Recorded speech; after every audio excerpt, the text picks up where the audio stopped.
is really something. And then the judge went on to say it's not an isolated instance here of a couple bad apples who got a little off track here and made misrepresentations. This is endemic to the institution. It implicates the entire SEC, and that there is an organizational bad faith at the SEC, is what the judge said.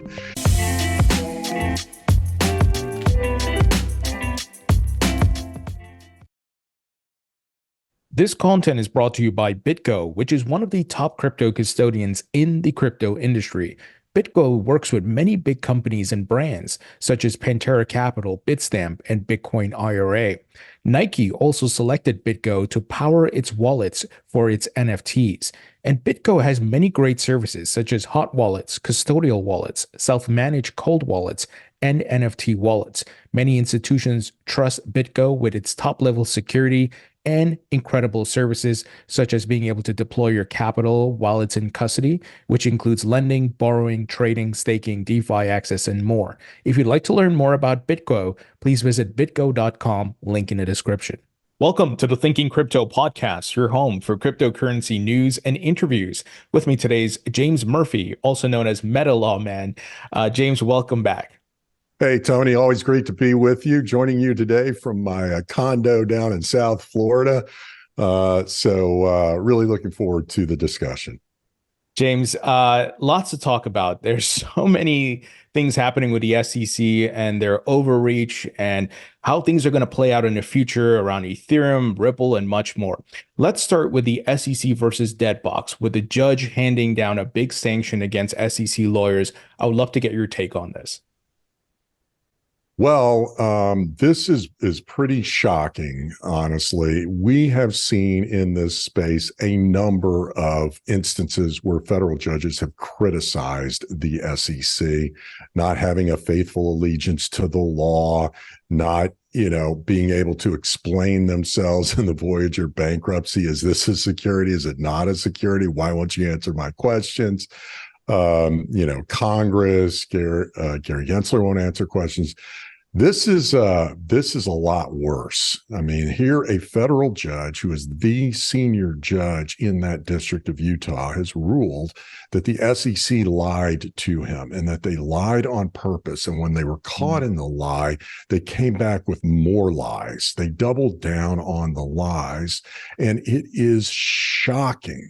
And people, some people treating this as, well, here we go again, another 8. This is really, really outside of the bounds. This is worse than arbitrary and capricious decision-making. Lying to a federal judge on purpose is really something. And then the judge went on to say it's not an isolated instance here of a couple bad apples who got a little off track here and made misrepresentations. This is endemic to the institution. It implicates the entire SEC, and that there is an organizational bad faith at the SEC, is what the judge said.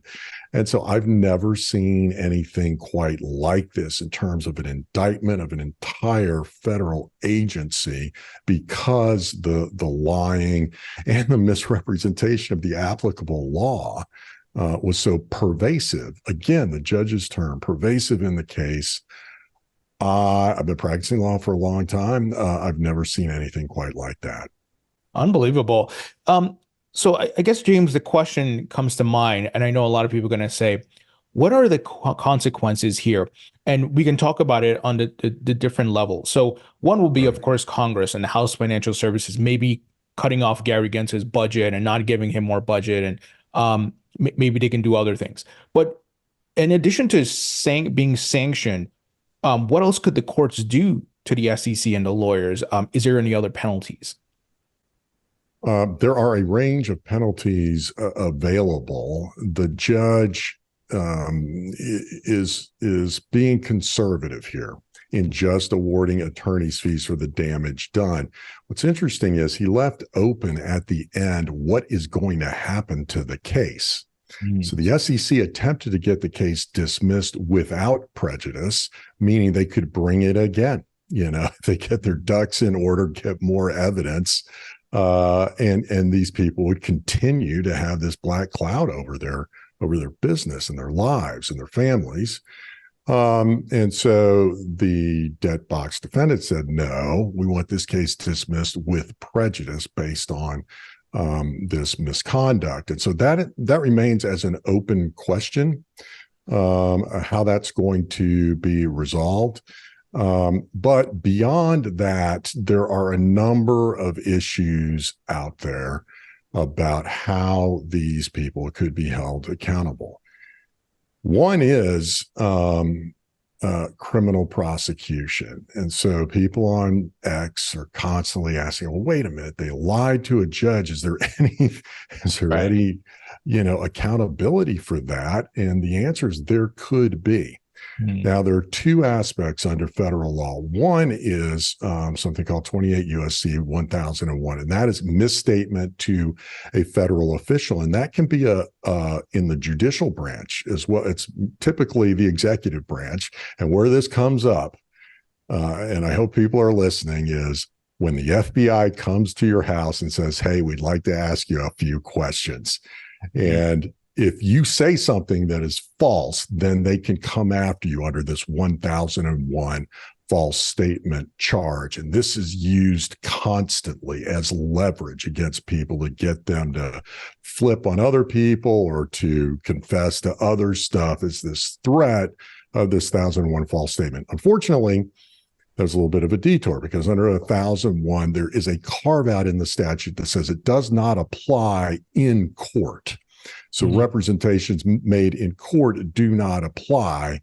And so the fallback here is the perjury statute. And that says if there are intentional misrepresentations made to the court in something that has been signed under oath, then there can be a prosecution for perjury. So people think of perjury as you're sitting in the witness box, you're asked a question, and you lie. That can be perjury. Another way is these affidavits. And so in the DebtBox case, in order to get the TRO, 3 or 4 affidavits were submitted by SEC personnel, lawyers, and staff. And those declarations were signed under penalty of perjury. And then the lead lawyer signed something called a verification of the allegations made in the complaint, and it was quite detailed. And if you look at the judge's 80-page opinion, some of the misstatements he identifies do tie to these statements. And so there is a basis for an investigation for perjury. And the question now is, the jurisdiction is the District of Utah. And there is a United States attorney in Utah who was appointed by President Biden. And the question is whether she is going to open an investigation into these government officials who made, according to the judge, not according to me, according to the judge, misrepresented facts, lied to him, and when they were caught, they doubled down on the lies. It is a case that I think should be investigated, but there's some political dynamic at work here. This U.S. attorney was appointed by President Biden, and there's probably some political risk to her if she initiates an investigation of Biden administration officials. Wow. And as you're saying that, I'm just thinking, because of the political aspect, we really need Congressman Warren Davidson's restructuring the SEC Act to remove the political aspect from the SEC and get things back in order, man. This is ridiculous. I can't believe a government agency is doing this. Can DebtBox sue the SEC for additional damages or anything else? That's going to be difficult because they asked the judge to grant them damages for the damage and the losses to the company. So beyond the attorney's fees they had to spend to defend themselves, they asked for the damages of the disruption of the company, because, a receiver came in and took over all of the assets of the company and started running it and taking charge of the bank accounts. And of course, you would think all of the relationships that existed with other companies, their vendors, their banks, whatever, all of these relationships were destroyed because they were labeled as an illegal crypto operation. And so the damage was significant, and the judge did not award those damages. From a legal perspective, it is hard. It's not impossible. It is hard to get damages from the government when they falsely prosecute you criminally. Steven Narayoff is confronted with this challenge now. And I think he's, intending to bring some claim, but it's very, very difficult, unfortunately, given the protections that these federal agents have from personal liability, or the government entity itself having personal liability. Now, with respect to the lawyers, there's a criminal aspect of perjury.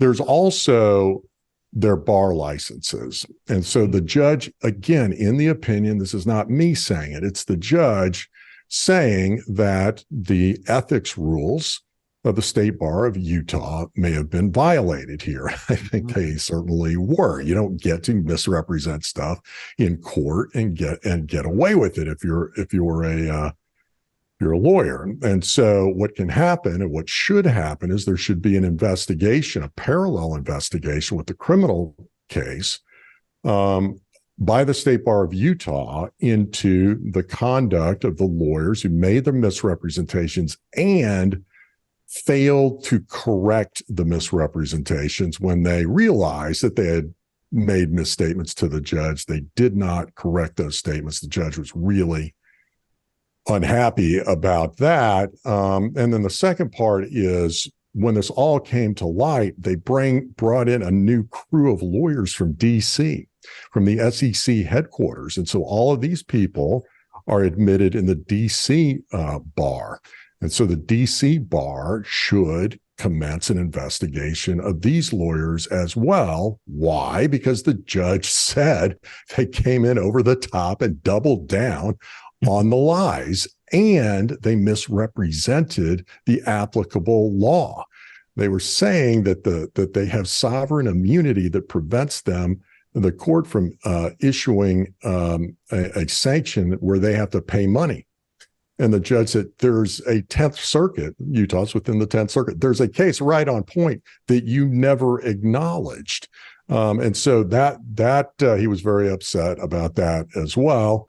Because you have a new crew of lawyers who you would think are going to be super careful. The prior set has just lied and is in big trouble. You would think they'd be super careful. And the judge said, I think this misstatement of the law may have been intentional. Wow. I'm still trying to come to grasp that a government agency can act this way, but maybe my standards for government are too high. So, when you talked about the additional double downing on what the false information, bringing additional folks from DC, I was thinking that, look, at any point, you could have any bad actors in any company, in any government agency, and maybe they're a lone wolf, right? But this seems like it's coming from the top. And it goes back to the political thing. Elizabeth Warren controlling Gary Gensler, and he's running the ship in this manner. And maybe we don't know the internal communications, but it just seems everybody's like, yeah, we can get away with what we want. Let's lie. Let's do what we want. Because at the end of the day, we're getting our orders from the Biden administration via Elizabeth Warren. Well, all I can say is the judge concluded that this was not a case of a few bad apples, but rather there was a pervasive culture of bad faith. I think he called it organizational bad faith. And the problem is the commission itself. I don't know if I've ever seen that before in any opinion. And so this is not me expressing my opinion.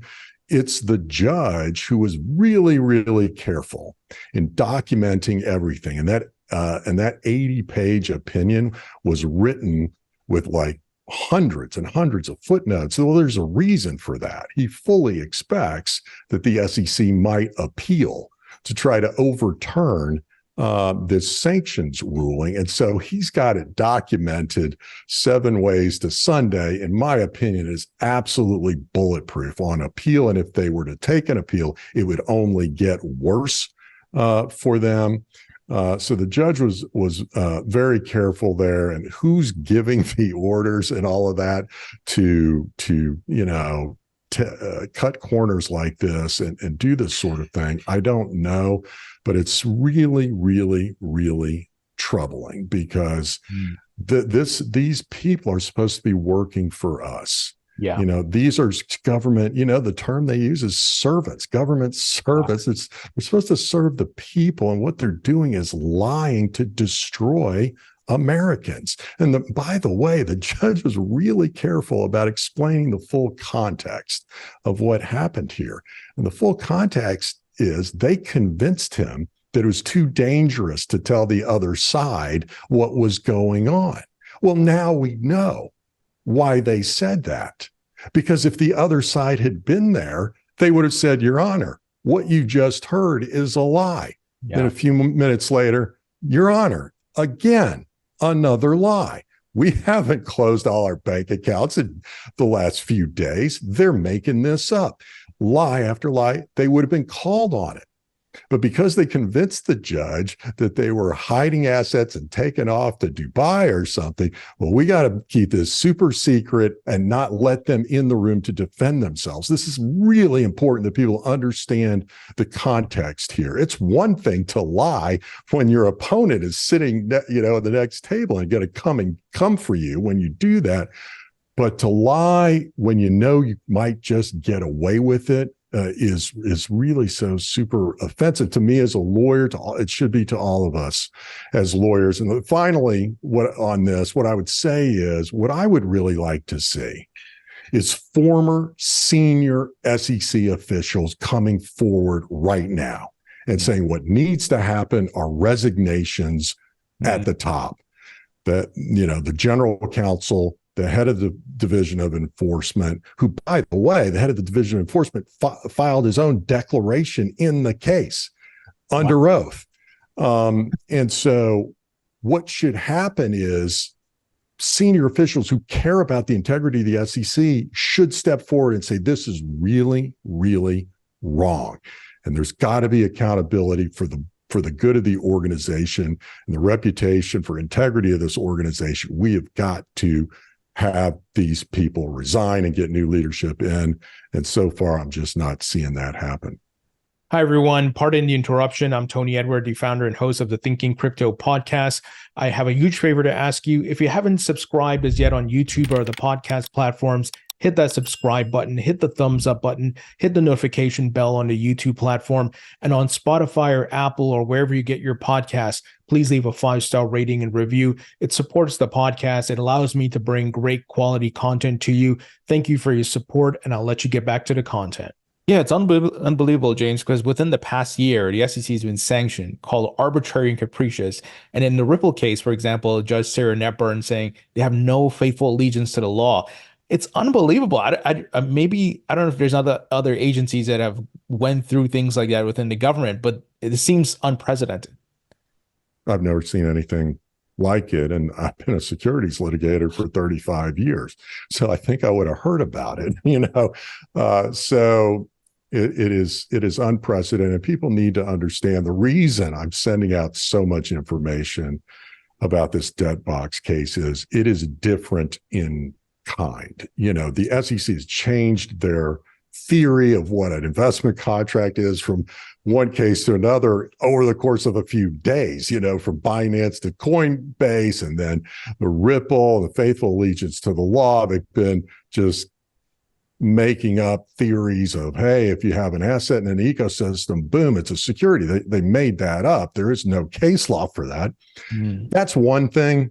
That's bad. You should be consistent as a regular, but lying to a federal judge is a different level.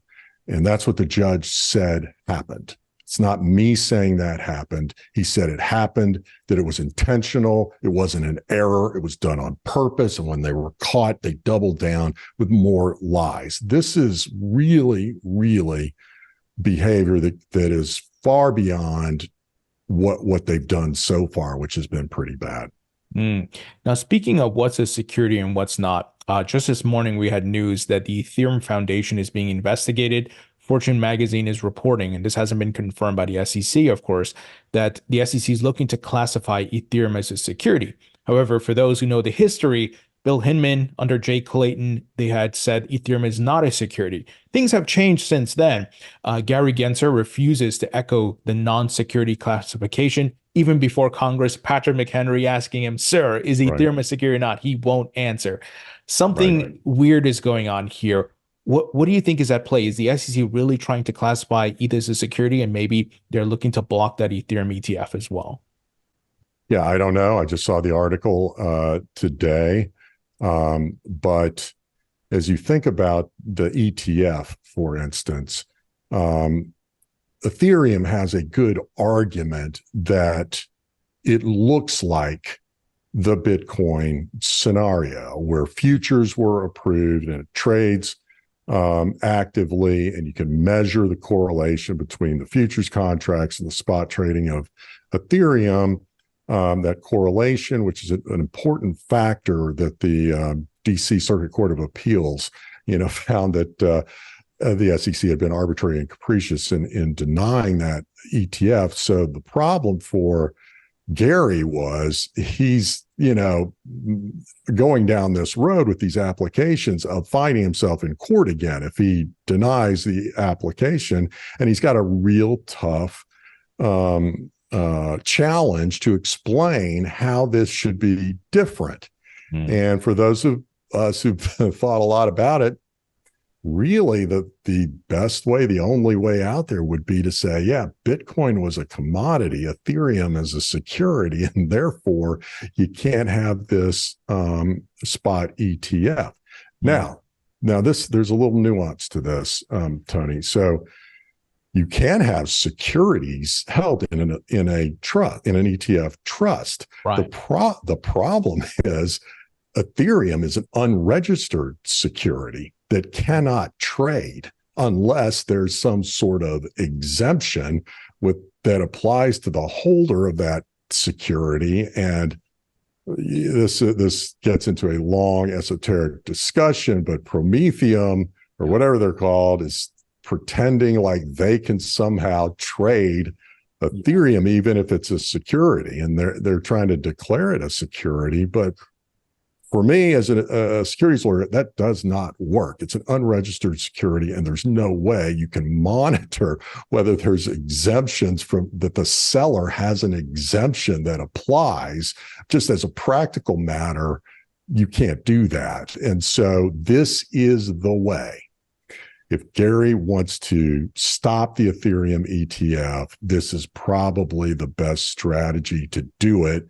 And if he does, there are tremendous collateral consequences if they place the big black cloud over Ethereum, like they did over Ripple for years.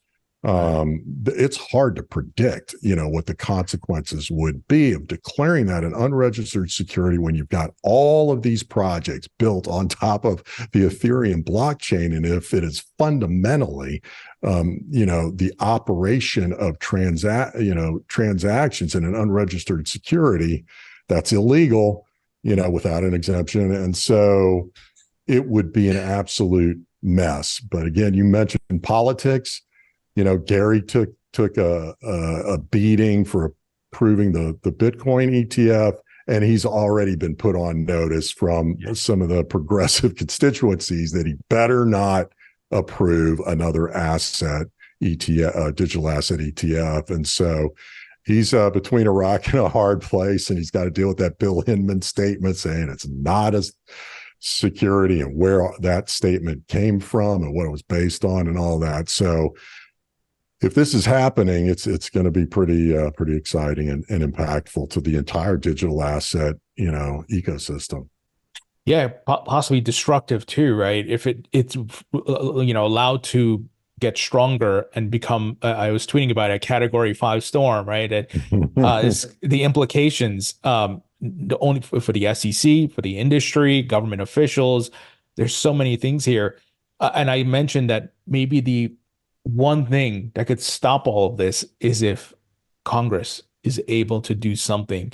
I don't know if it's at least getting the structure bill, FIT bill out of the House, because that, addresses security, not security. But then this is an election year. So I don't know what's going to happen here. Maybe they can keep kicking the can down the road. There's investigations happening.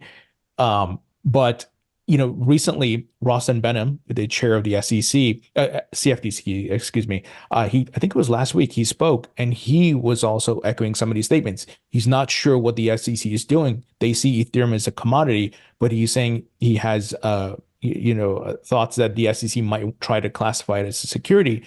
And then I had Aaron Kaplan of Prometheum on the podcast about a month ago, right. And he's like, we got our ability to custody securities. We're good to go. We can custody Ethereum and we treat them all as digital asset security. So something weird is going on here, man. Yeah, no kidding. We should have had legislation. This was very predictable chaos. Everybody who was paying attention understood chaos is where we're going when you loose the SEC under Gary Gensler on the digital asset frontier to do his damage. Anything can happen. And so it's really weird. The New York Attorney General, Letitia James, has said Ethereum is a security under state and federal law.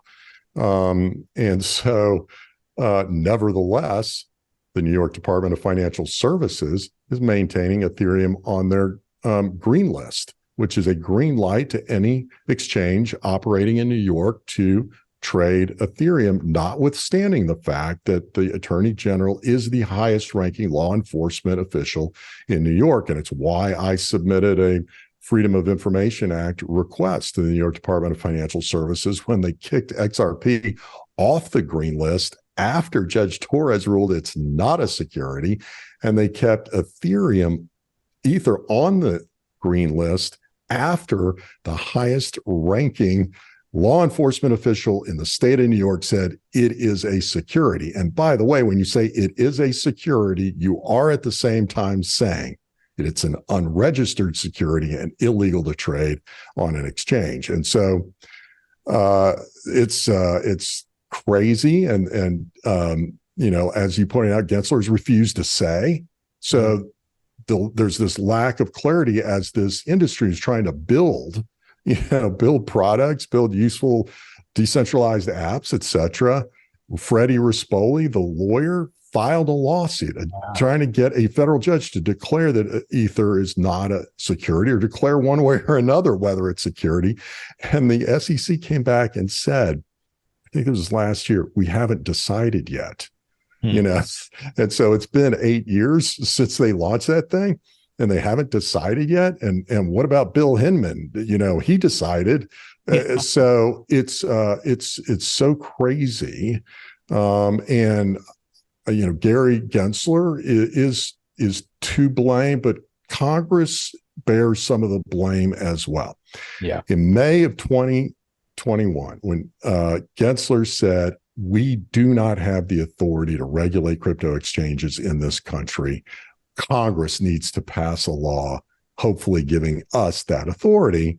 If he had stuck to that and worked with Congress, even submitted draft legislation or a memo on here's what we think that legislation ought to look like, we might have legislation right now regulating the digital assets and having certainty like they've got in the European Union, under the MiCA statute, which, by the way, was agreed to by 27 different countries, and many of them speak different languages, and they were able to agree on how they're going to regulate digital assets. And as a result, a lot of the innovation, there are all these super smart engineers in the space and whatever, migrated over there. It makes perfect sense. It's dangerous to function in the crypto industry in this country, and that's really unfortunate. Yeah, it's embarrassing as well that 27 countries, like you said, they don't speak the same language. They were able to get this done. Oh man, come on, US, get your act together. Now let's talk about the crypto exchanges because the SEC, of course, is suing the exchanges, but the exchanges are counter-suing the SEC, both Coinbase and Kraken. And we also saw in the recent Kraken situation, 8 state attorney generals came into pseudo support of Kraken, highlighting what the SEC is doing is not right. What are your thoughts on Right. that? Well, my thought from the beginning has been that digital assets that are traded on exchanges cannot be investment contracts because there is no contract. You don't know who your counterparty is when you go on Coinbase and you haven't. What are the terms of the contract you entered into with that person? There are none. There is no contract. It's the sale of an asset. That's it. And that asset does not represent equity in the underlying project. And that's the key distinction that I hope the judges will understand. Buying a token that aligns your interest with the performance of an underlying project is not a security, doesn't make it a security. Right. If I bet on the Dallas Cowboys to win a game, whether I profit depends entirely upon the performance of the Dallas Cowboys and their coaches and their players and all of that. I've aligned my interest with the Dallas Cowboys, but I haven't invested in the Dallas Cowboys. Gotcha. Jerry Jones hasn't sold me 1% of it. This is a clear distinction between what is a security and what's not a security. And so what trades on exchanges are not securities. And I'm hopeful that the district court judges will get it right, but I'm quite optimistic that the appellate court judges will get this right and understand this distinction, and that those are not just like Judge Torres made that distinction. And so I think it is helpful for states and for Congress people to come in and have their voice heard. Forgot which case it was. It's probably Coinbase, where Senator Lummis filed an amicus brief saying, the SEC doesn't have this authority. We're the ones who get to decide how these digital assets are going to be regulated, and we haven't decided yet. And in the interim, they don't get to just claim this authority. It was brilliant. And the judge said, I've never received a amicus brief like this. This gives me pause.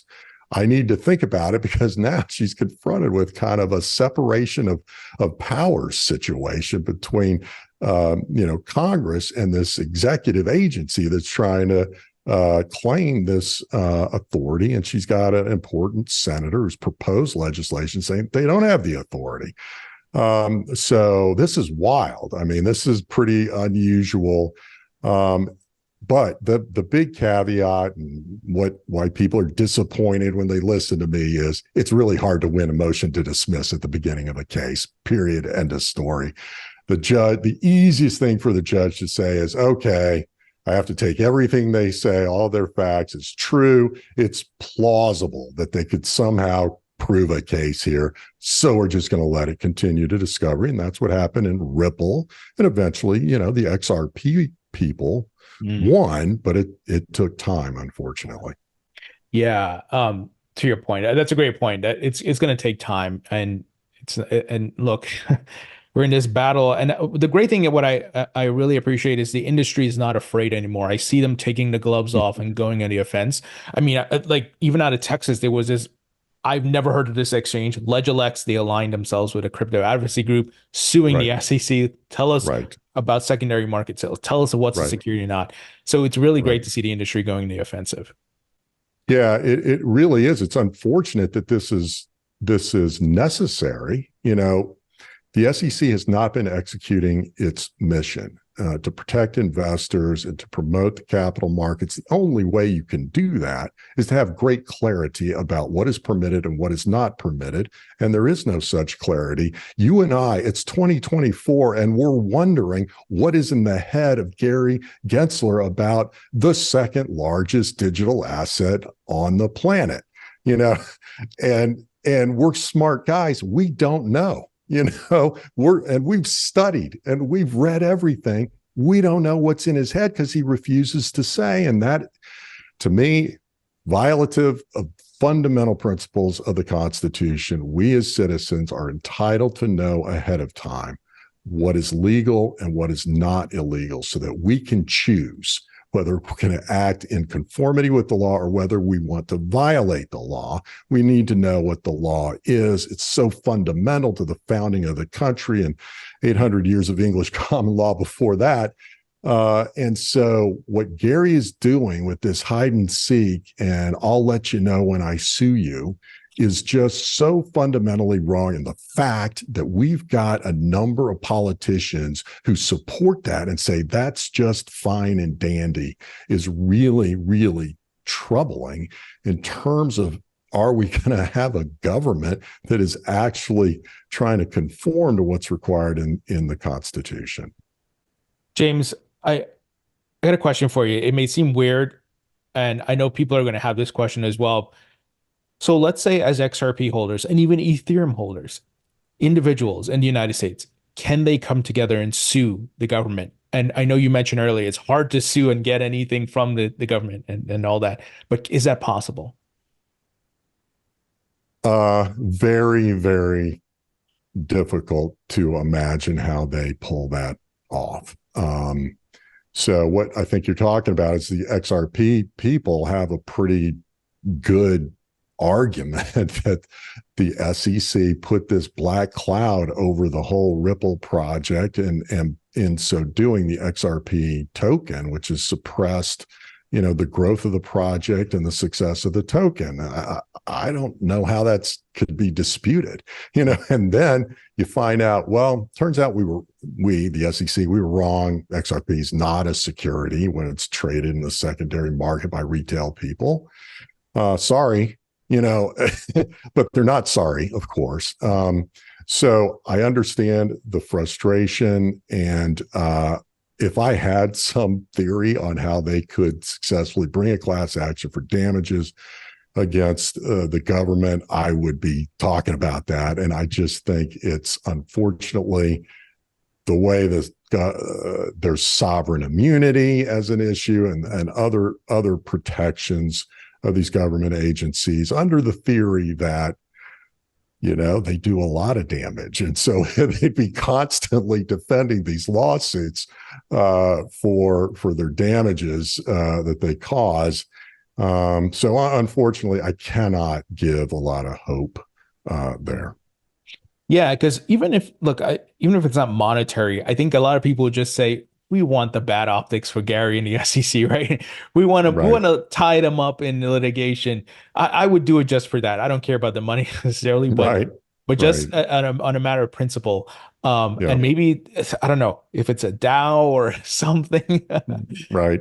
But we'll have to. Yeah. At least, you're right. The industry is fighting back, and so that case that you mentioned in Texas with the exchange that I also had never heard of, and that industry advocacy group, suing the SEC affirmatively to get a declaration about this secondary trading markets, digital assets, is good. That puts them on their heels. They now have to allocate resources and lawyers to defending their claims, and that's a good thing.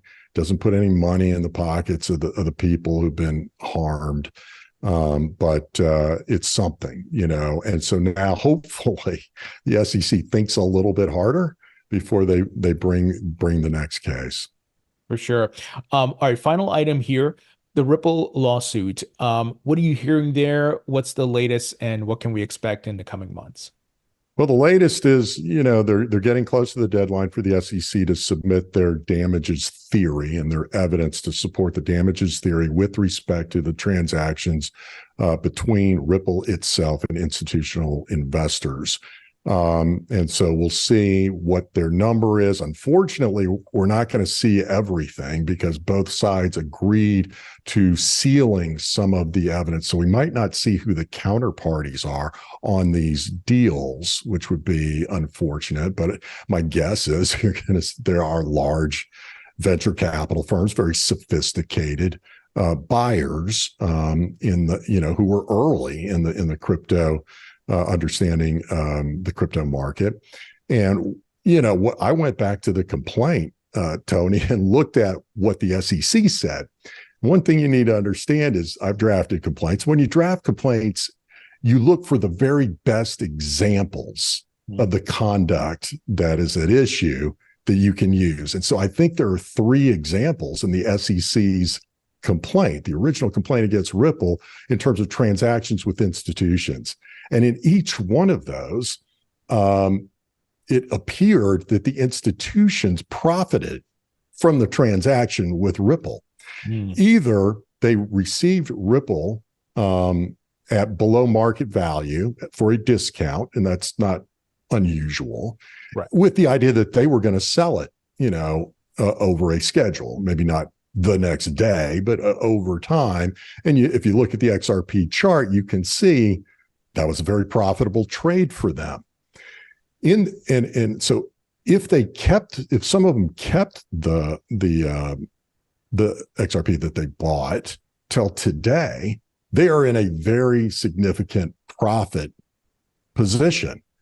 So what's weird is the SEC is going to ask for an enormous amount of damages, hundreds of millions, maybe even over $1 billion in damages related to the transactions where the counterparty is supposed to be the victim, but they profited from the transaction clearly. In the examples that are in the complaint, I don't know if there are other examples, but this is really weird because normally when an issuer is sold an unregistered security, the SEC sues the issuer. The purchasers have been damaged. They lost some or all of their money. And so what you do is you take the money from the issuer and create a restitution fund for those who have been injured and have losses. And they come in, return the asset. It's called rescission. They undo the deal. Here's the asset that I bought. Give me the money back that I paid. Well, I believe in the instance of these institutions, they have no interest in doing that. They don't want the money back they paid. They can sell it on the open market for much more today. Wow. So they don't want rescission. There's no reason for a restitution fund. There's no reason for the lawsuit to exist at all because the institutions are not victims of anything. Right. And so the SEC lawyers say, well, we want to punish Ripple for doing this. That's it, even though there are no victims here, if they would admit that. And it's just crazy. And the reason it's crazy is you and I know there are actual frauds out there with victims. Oh yes. And that's, if you and I were running the SEC, we'd go after those, where we can serve the mission of protecting investors, being an advocate and a champion for investors. Instead, we've got institutional VCs who made money transacting with Ripple, and now Ripple is gonna, they're gonna try to make them pay hundreds of millions or over $1 billion in damages, and it just doesn't make any sense to me. Yeah, something, as someone who's been in the industry since 2016 and invested in different projects, I've noticed the SEC has not gone after many of the scams, which people would put on X and Twitter. I remember BitConnect. I remember there was talks about Celsius. Something doesn't seem right with the rate of payout, right? Right. And then, Sam Bankman-Fried and FTX were meeting with Gary and the SEC officials, but yet nothing happened to those people. The collapses were allowed to happen, and now they're going after good actors. So it goes back to that political agenda. Something doesn't smell right here, and it's just unbelievable that a government agency is acting this way.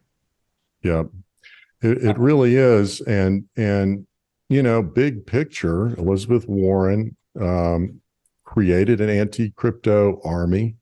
Gary Gensler is one of her key allies, a general in the anti-crypto army, and what they're going after are American citizens who are trying to engage in this nascent technology, blockchain and digital assets, trying to build something and innovate, which is what America is all about. And you know what? Those who are doing that, investing their time and their energies, a lot of young people, engineers, coders, and then people like you and me who might be investors in the space, we want the frauds out. Yes. That's what they never admit. We are aligned about going after the frauds. We're not aligned about going after Coinbase, and Kraken to get them to stop staking. It's great. There are no victims. These are operating companies. Coinbase is a public company with audited financials that reports their financial condition every quarter, and they're suing them. Why not go after the frauds? Then we could all be aligned. We could be part of the anti-fraud army, but no. So the motivation here is clear. They want to destroy. And that's what Operation Choke Point 2.0 is. And that's why they're going after Caitlin Long and Custodia Bank with, the Fed, and why they're going after, all of these other targets in crypto is to strangle this industry in its infancy, because they view it as a threat. And that's really unfortunate. And that's why elections are important. Absolutely. Well put. James, always great stuff. Appreciate your insights and knowledge. Thank you so much for joining me. Absolutely. Thanks, Tony. It's always fun to be on with you.